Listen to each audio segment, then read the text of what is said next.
think there are a couple of things we should be watching out for.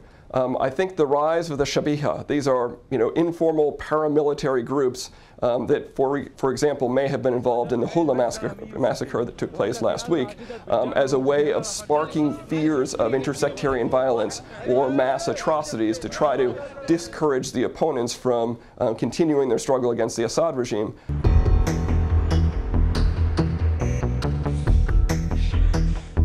And so this idea that civilians could be a pawn in this process and could be exposed to violence in order to create largely symbolic events to either motivate opposition or undercut opposition is something to be very much concerned about.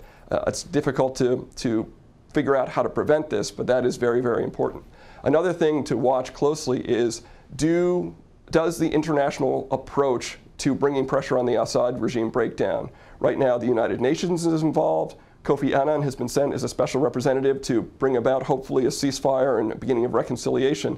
But if we see individual countries supplying weapons to the opposition, if we see outside groups like Al-Qaeda getting involved, this sort of disruption or breakdown of an international consensus and a coordinated diplomatic front may be something to be concerned about. And the third piece is the breakdown of cooperation between either local coordination committees on the ground or the expatriate opposition may bring internecine fighting, conflict that prevents the rapid transition or even the resolution of this conflict as people who are unified in their opposition to the regime turn on each other because of the disputes that they have amongst their other previously cooperative partners in this undertaking.